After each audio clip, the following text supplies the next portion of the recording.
We're rolling. It's a roll. And this is episode 94, Neil is Banned, of the Fancy Ramen podcast. I'm one of your hosts, Scott. And I'm the other, more important host, Cookie. And today we're going to go ahead and keep rolling, although Neil is fleeing the country as we speak. I believe it's work-related. I guess that's always a good reason to flee the country. Yeah, I'd say so. So to get us started and kind of in the swing of things, how has your week gone, Cookie? The week was actually pretty fast. It wasn't bad. I got some minis printed. I finally actually uploaded and did some editing for those unboxing videos, so they're on my YouTube channel. I'll have to figure out a way to connect that to the Fancy Ramen channel. And also, I was going to ask Neil about that today, but he's now fleeing the country. Well, maybe I can be your Neil representative. I'll try and channel some Neil responses here if you want to pitch it to me. Cool. Hey, Neil. I know I have access to the YouTube channel. Shit, I just have access to the YouTube channel to upload things on there. Never mind. Thanks, Neil. Good job. I don't know, man. It seems like you've already kind of solved your problem. That is a very Neil response. I'm relatively good at imitating. I once made my dad like nearly cry from laughter when I imitated his half brother, and I won't pull that out now because there's definitely like some prepping that needs to be done. But yes, imitation is a hobby of mine. I am more or less the minor bird of people.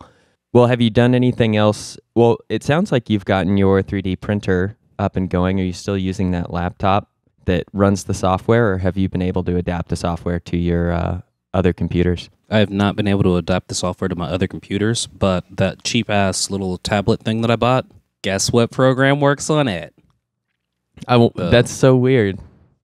So, Are your larger computers, you've custom built those, if I remember correctly, right? So I tried my desktop that I did build. Mm-hmm.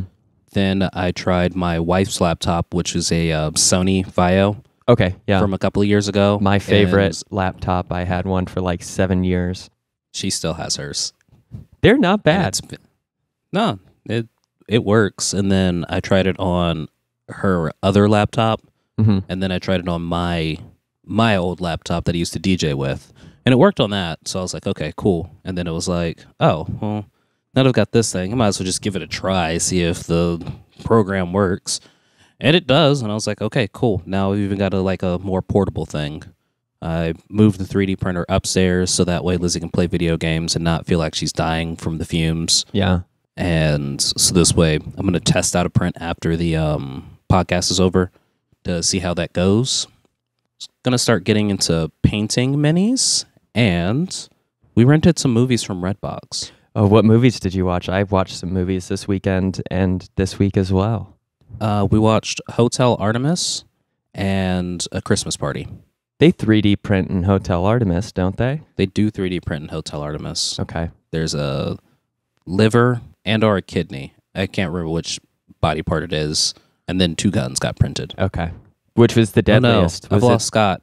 Am I back? Man, yeah, I really lost Scott. Uh-oh. But that's okay. I got nothing to talk about while I lost you, Scott. Hi, Scott. Okay, I'm back.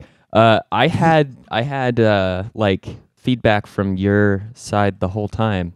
It was just I was gone. I wasn't transmitting. Sierra's probably eating up our bandwidth, so who knows? Tell her to put down the fork. Oh. Yeah. Eating bandwidth. No, I got it. You don't have to. I'm sorry. If you explain it, it takes away some of the magic of a good joke.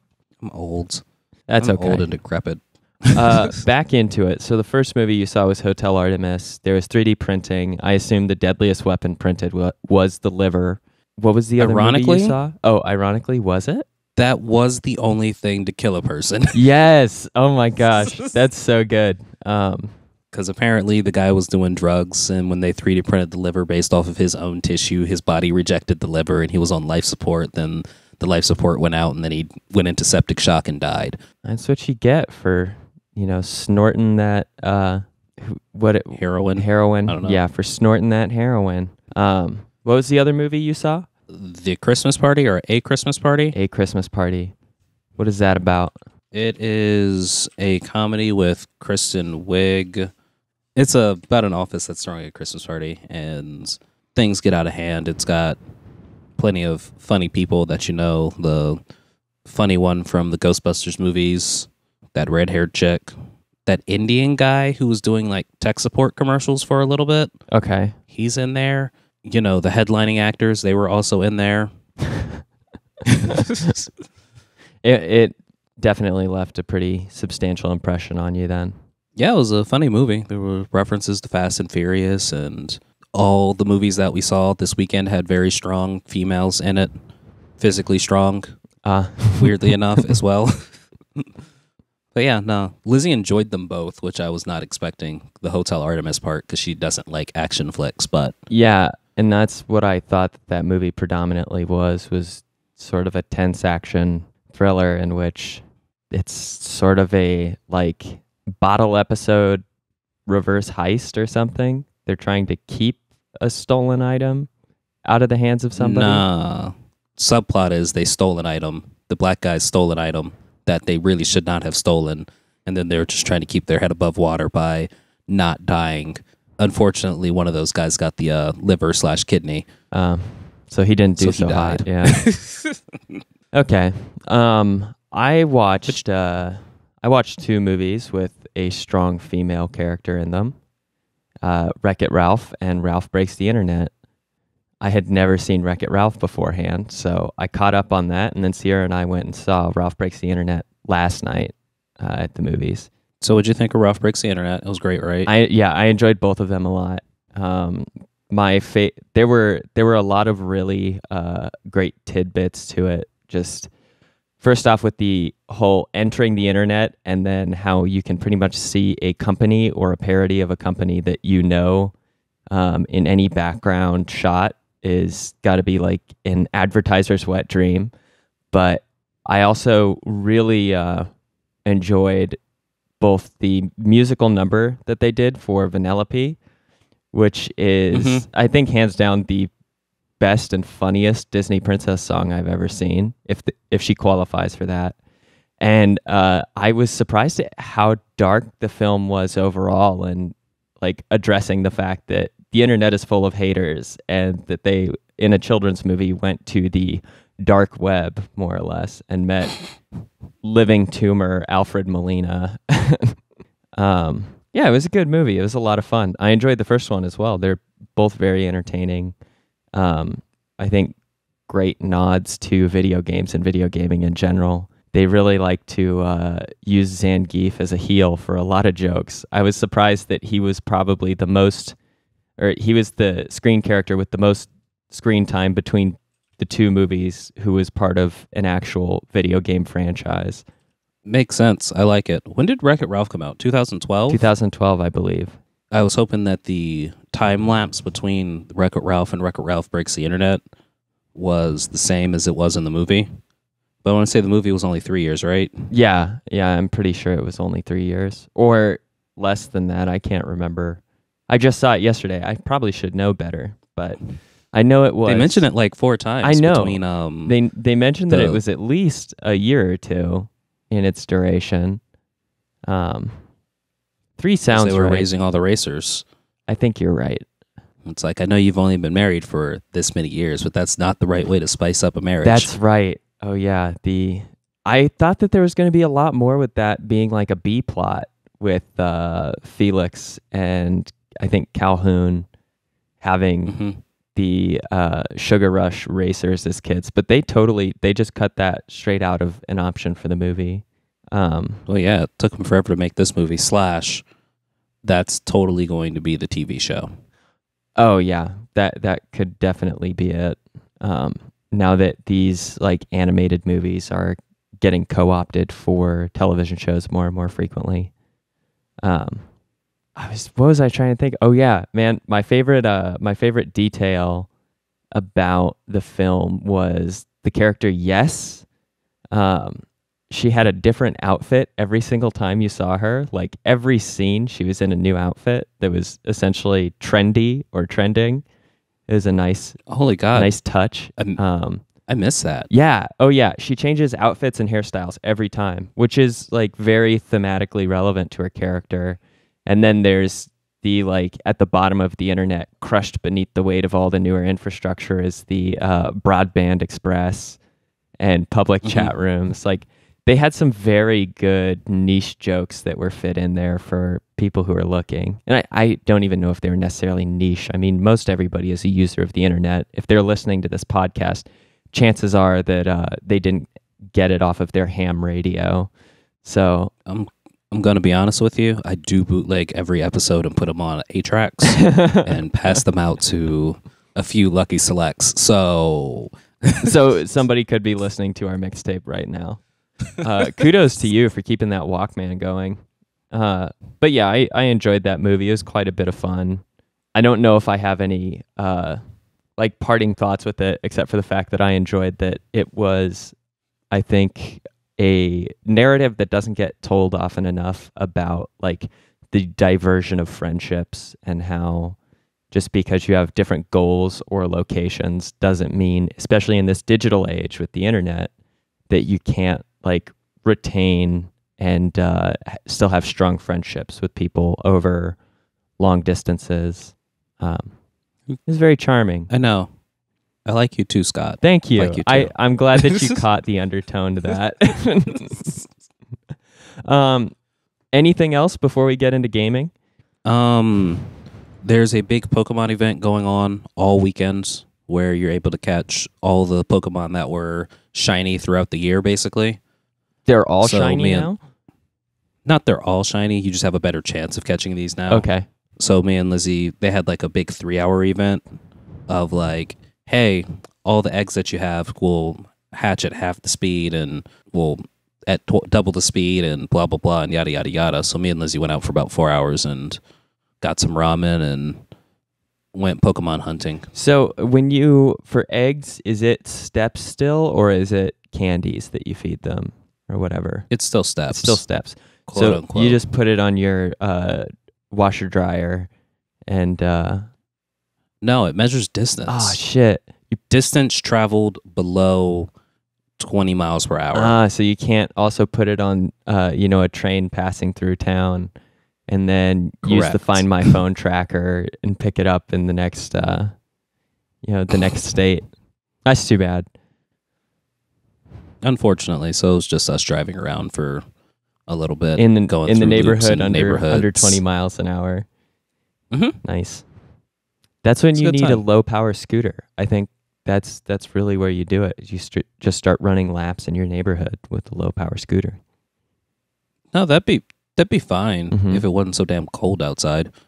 I guess that's the other thing that happens. I'm not sure if that was on the recording or not, but yeah, snowblower broke this morning after receiving 4 inches of snow. Yeah, it was not on the recording, but that is a tragic occurrence.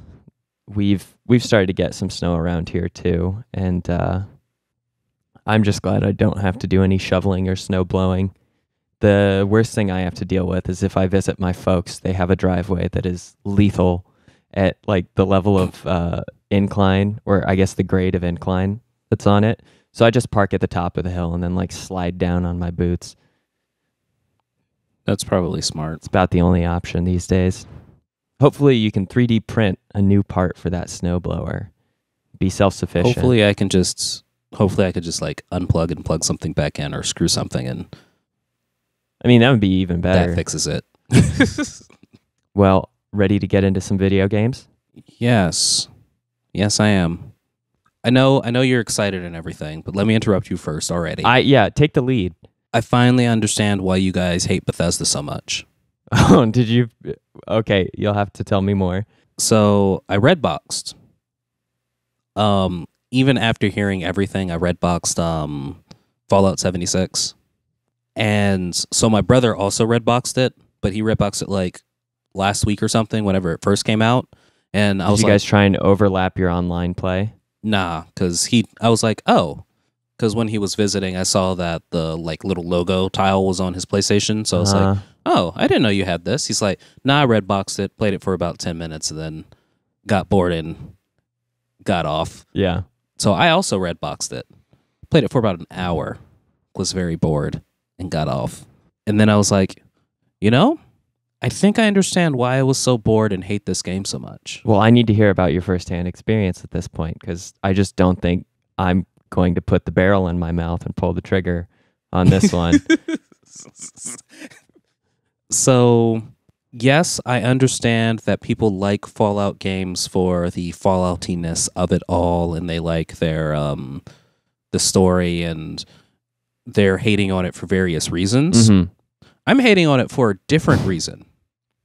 I'm hating on it because I just rented another version of Skyrim.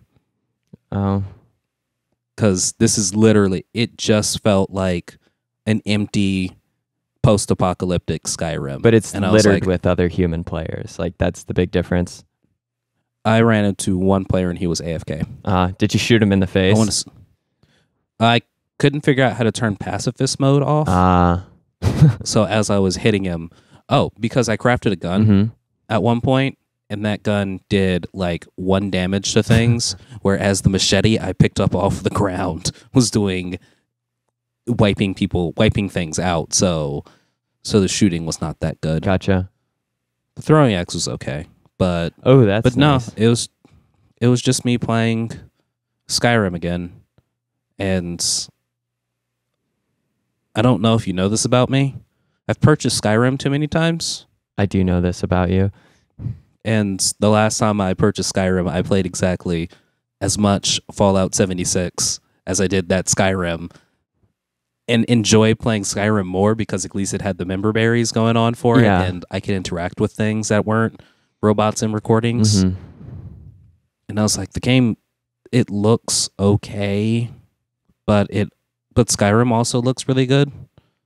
Yeah, if you mod Skyrim, especially on the PC, like it is still a very good looking game today.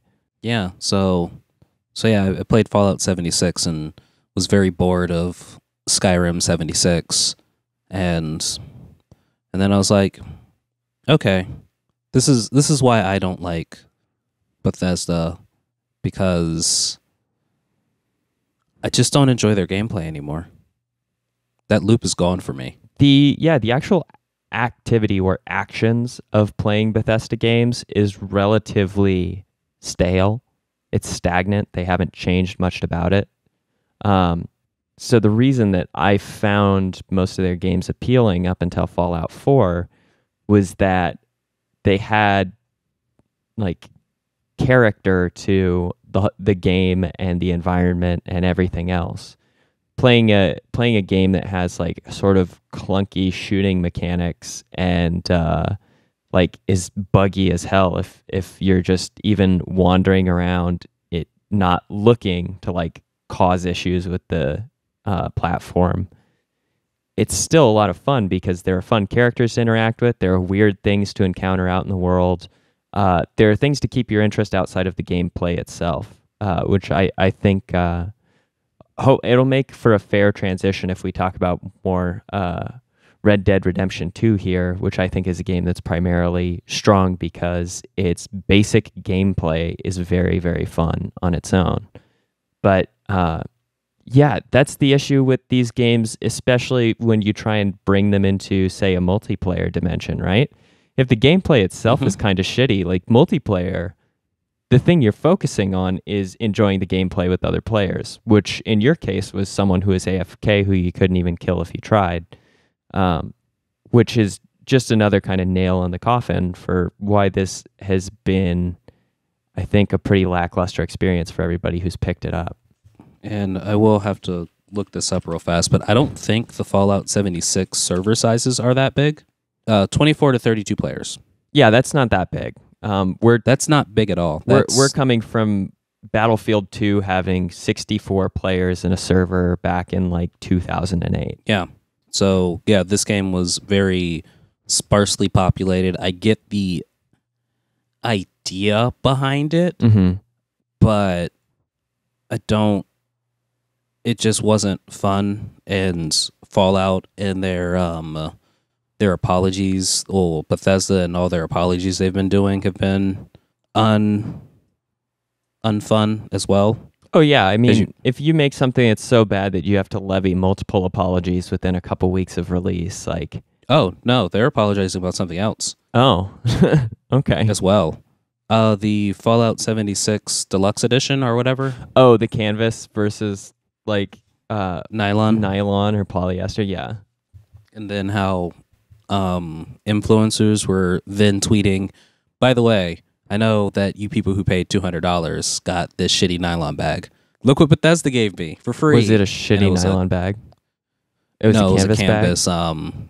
It was a canvas book bag Oh boy. with the Fallout 76 logos and things on it. So Fallout, they were like, I forget what their apologies and things said, but it's just been a real shit show for Bethesda lately. Mhm. And so you are always a fan of the Fallout series. I've enjoyed every Fallout game I've played, and with some limitations, Fallout 4.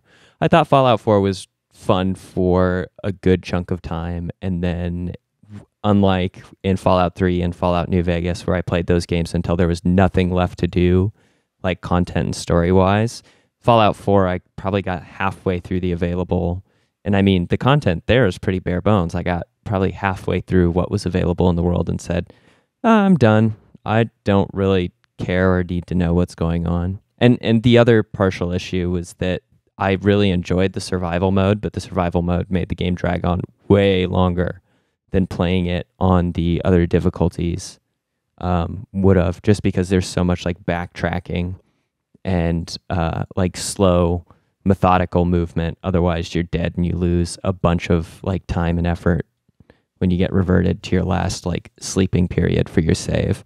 Yep. And I enjoyed all the Skyrim games until I kept playing the Skyrim games, and then Fallout 76 turned into just another Skyrim game. Yeah, It was Elder Scrolls. It was Elder Scrolls Online with less. Machete was all- Edition. Yeah, Was all Fallout 76 was for me, and I was like, well, that was weird. I got the one bug I got to laugh at. There was a trailer that I happened to walk into with this cow that was just spawned in it, but it was like half spawned in, half in the ground, and it had two heads. I was like, that's weird. Cool, I'm gonna kill this thing, and then it started floating before it tried to attack me once. It was a weird thing, and I was like, okay, cool. Okay, I'm gonna turn this game off and uninstall it from my PlayStation now. yeah. It's pretty bad when its presence is enough of a nuisance to be a waste of memory that you have to uninstall it right afterward. You're like, I'm very confident I'm never going back for this data Ever again. Yeah. So you can please get off. But yeah, so from the worst to the best, I hear you finished R2D2. Let's talk about a real open world game. And I won't be discussing any online content whatsoever, because the online beta is still going on, but I was more interested in finishing the story mode than trying out whatever the online Red Dead Redemption had to offer. And so What are you doing Tuesday night? Tuesday night is actually an excellent night for me to try out the beta with you if you want to do that. I don't think it's going to be in beta on Tuesday. I think it's just going to be released. I think today's the last day of the beta. Oh, well, that's the problem is I don't have the PlayStation Plus online service. So, Hey Scott, yeah. get that please. I should have bought it for Black Friday. I don't know why you didn't. It was $39.99. Oh, God. I guess I'll just have to wait. No, I'm kidding. I won't wait till next Black Friday. Yeah, we should jump on that on Tuesday. Okay. Because of course you can't buy this game on the PC. So you've got it on the PlayStation. You've got no choice but to play with me. We'll see that I also need to buy the Nintendo online capability. Oh yeah, do you want to join my family? Yeah, I'll join your family. That's fine. If that works. Sweet. And if it doesn't, I'm fine to buy my own. No, it works. Okay, cool. So you'll be the 6th, so it's going to be $5 a year. What a big family. That's great. So you're good there. Well, and I won't be buying that until Saturday anyway, Okay. because what you call it comes out on Friday. What you call it? Smash itself? Yeah. On the 7th, 5 days from now? Yep. That's right. Yep. And that's the only reason that I'm actually buying the family. buying the Or online. buying the online. So yeah. Absolutely. I mean, it is the only thing I can see myself using the online for regularly, but also I can see myself using it online all the time because I've got so many friends across this great globe of ours that I like to play Smash with. And ever since online accessibility has been an option for these games, I've been really big into using it. Makes sense. Anyway, back to your Red Dead. Red Dead Redemption 2. So I finished the story mode. 100%? I don't know if 100%. So are you asking, did I finish the story and then I got into the epilogue, or did I do every single thing on the story missions? Because I think there are some like side... Got into the epilogue. Yeah, I got into the epilogue and then I finished the epilogue as well. And so now I believe I'm just on the free roam, kind of free play portion. There's still some side quests that are popping up, but they're pretty independent of any of the main story. I don't want to spoil anything for Neil if he hasn't gotten to this point, because we'll definitely probably have a more in-depth discussion about the story itself when he returns, especially if he finishes the game sometime soon. The story mode doesn't take that long if you're like essentially only doing story and side quests. But I've now gotten kind of a full picture of the game, and it really is the Grand Theft Auto meets like Breath of the Wild, free country kind of, I guess, just open environment gameplay, except it's not nearly as sparse and devoid until you get to these maps that happen at the end of the epilogue. For people who bought the physical game, you can see that there are 3 states primarily, or like 3. Yeah, I think it's states. There are 3 states or territories that are on a main map, and then there are 2 territories that are on a second side of this physical map you get with the game. And those 2 remaining states don't appear until the epilogue, and they are very much like a Texas / Arizona, New Mexico, like desert and plateau region. And like deserts, they're very empty as far as people living there and like things of interest in comparison to the rest of the game. But otherwise, like the open world is jam-packed. And I think we talked about this with Neil a little bit, but like the thing that makes me think that this is such a good game is it brought me the same kind of joy to just like literally fuck around anywhere on the map, and there would be things of interest and people to bump into and animals galore. And it didn't feel nearly as like solitary as an open world game that I also loved, Breath of the Wild. I've encountered more bugs. All of them have been more amusing than like game breaking or bad. I've just been like blindsided by an NPC on a horse out of nowhere, like walking through a forest and just get run over by an NPC on their horse that has just teleported into the area to like crush me beneath its hooves. Nice. Yeah, but besides like minor bugs, it's also been it's been like relatively fun and entertaining gameplay, especially as now I'm playing on more of the bad cowboy or like bandito end of the spectrum. I've done my good deeds, I've finished the game, and now I'm trying to finish challenges, and that means getting the bandit achievements by robbing 4 stores in one day, which gets me shot at a lot and increases my bounties in all the states. So it's getting very combat heavy. Though sometimes there's a little bit of dissonance between the interaction with enemies. I was in an area that has these insane, it would outlaw gang called the Skinners. And the whole time you're introduced to them in the epilogue, you're shown the Skinners as being like violent killers who will pretty much attack on sight out of an ambush and then like violently torture their enemies. But when I camped in some of their territory, instead of having an attack just initiate, like when you set up your camp and bounty hunters find you, I had a Skinner come up behind me, put his knife up to my forehead to threaten to scalp me. And then he doesn't scalp me. He's like, "You better be careful because next time we won't give you a warning." And I was like, this makes no sense that they would give me a warning. So I immediately turned around and shot them in the head and looted their bodies and left the area. And I was like, these idiots, like they should have done the one thing that they've been essentially written into this like story or narrative. And that is like kill with indiscretion, because if they're going to give me a chance to like respond back to them, then I'm going to immediately kill them. Like there's no reason that I would just let them walk away after threatening my life. So there's a little bit of dissonance sometimes in it, but there's also the like goofy things that are unexpected. I found a wagon that was perched over a cliff edge, tried to loot it, and the wagon is perfectly set up to be a slide to slingshot you across the cliff edge down into the sharp rocks below. It is pretty much an immediate and guaranteed death, as I tried several times to see what else I could do with the wagon and just kept slipping and getting like catapulted over the edge of a ravine into the rocks. Nice. Have you played any more of Red Dead? No, I have not. And I was actually kind of saddened that I did not, because as I was booting up and going through the boring Fallout. Fallout 76, I was like, you know what? I could have hooked up the Switch.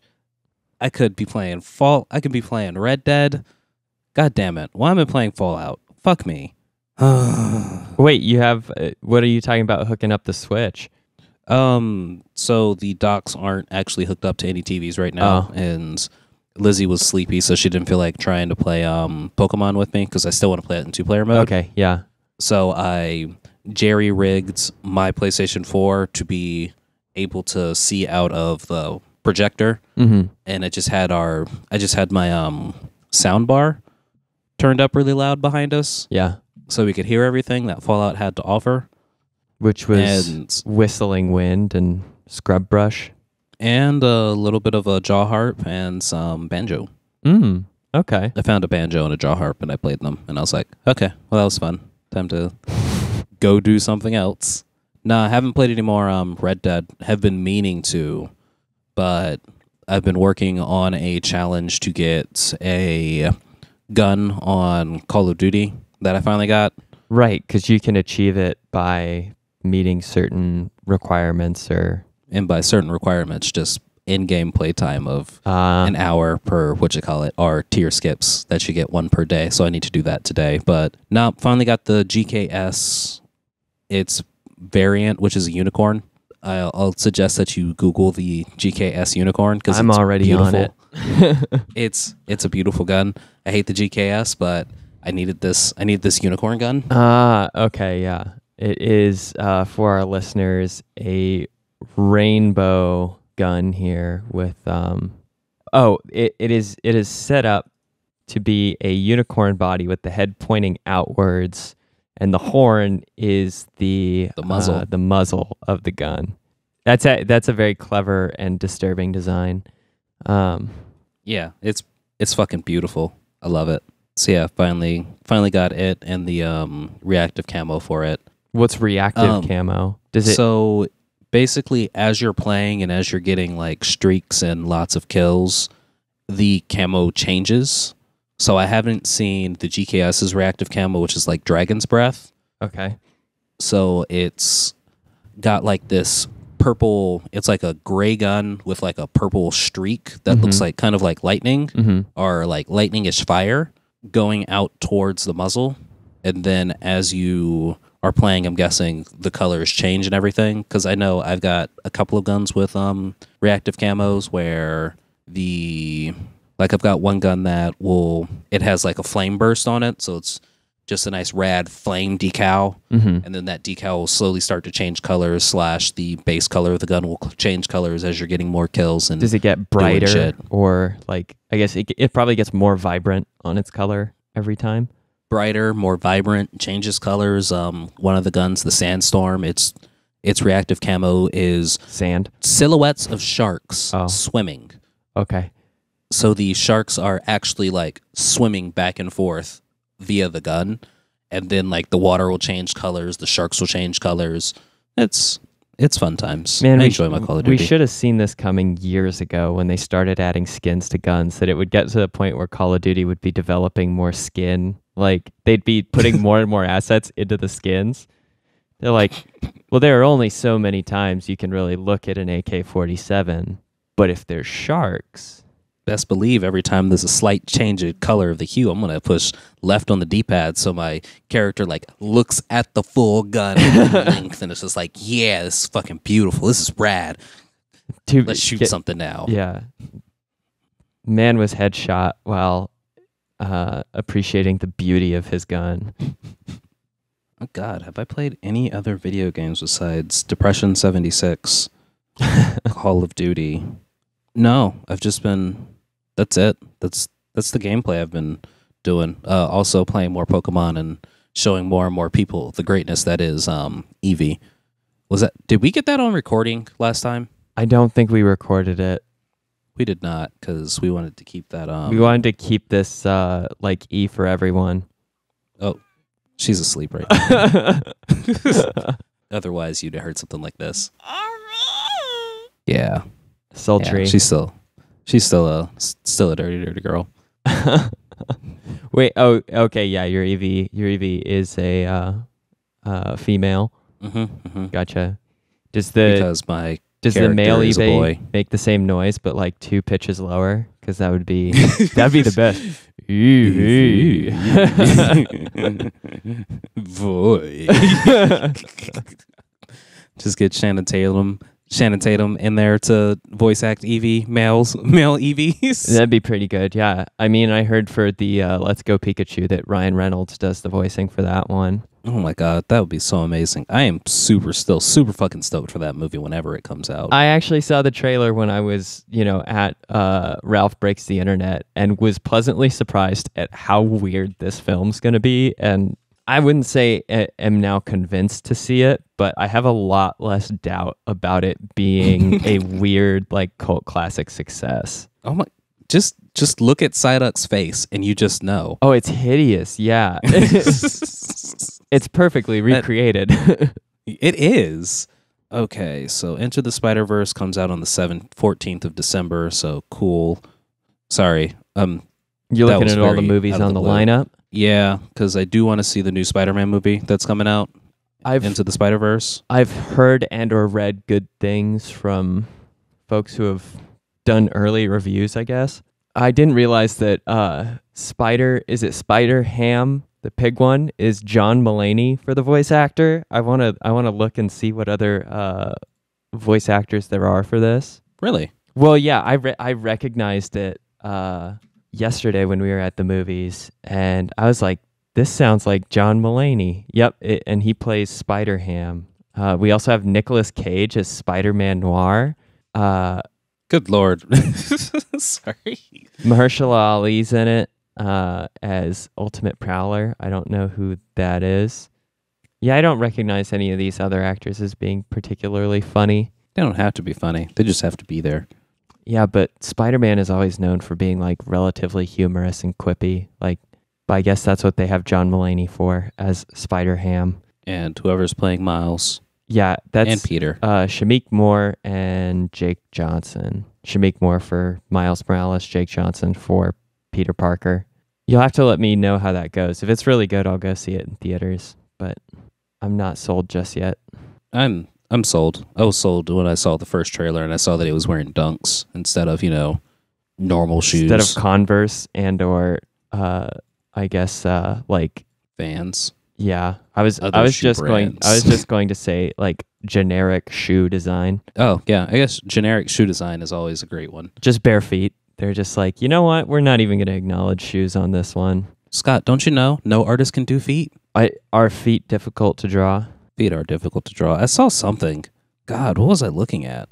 Oh, I watched Firebringer. Okay. The musical. You may know this from a clip on. Oh God, what was that thing? Vine from back in the day? That I don't want to do the work today. I really don't want to do the work today. I don't really want to do the work today. I don't want to do the work today. I don't remember that, but I do remember Vine. Rip Vine.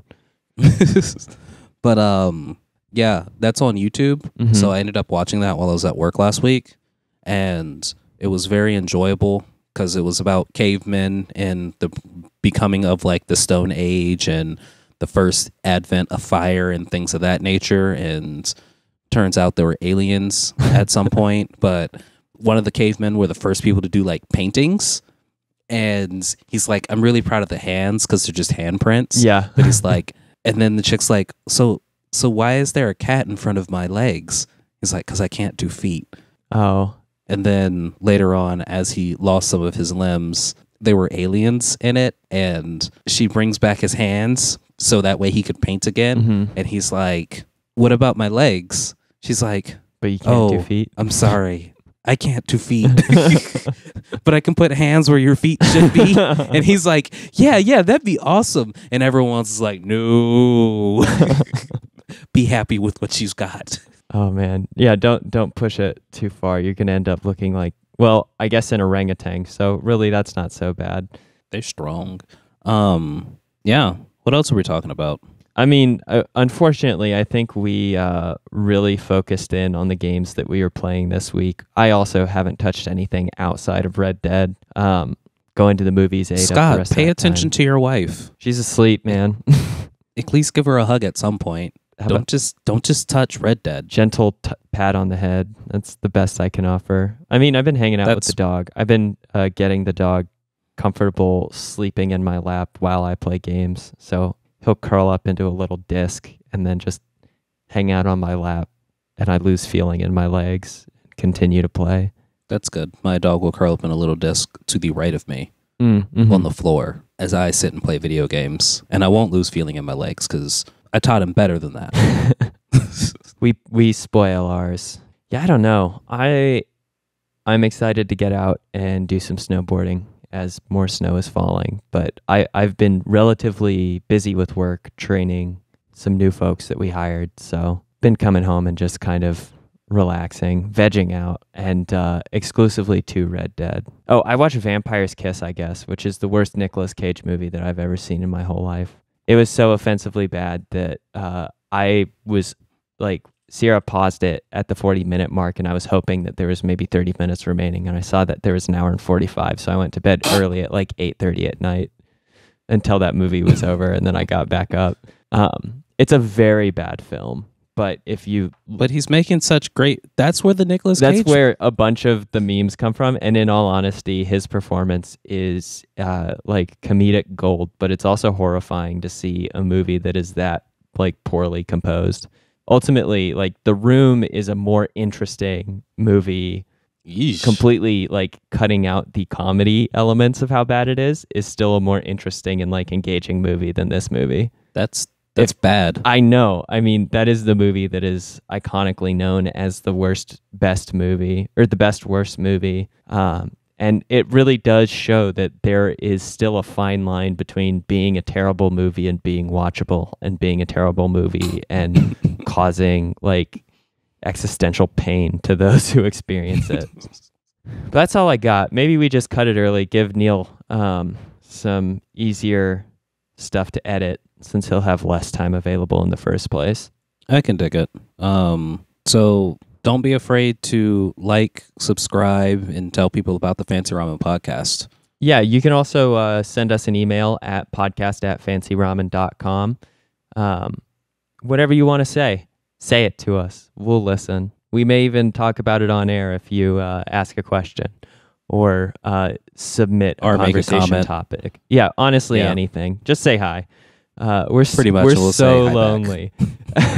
Be on the lookout for the unboxings of the mod pack, the RCA Cambio, and the Pokemon Let's Go. They are on YouTube currently. You just got to look it up by Cookie Skimilk, but they'll also get merged with the Fancy Ramen channel as well. Yep, eventually, hopefully, one day. But until then, you can spend your time telling a friend about the podcast. It is the best way for us to get new listeners, and we super appreciate that form of support. Have a great one. I'm Cookie. I'm Scott. See you guys later. Bye.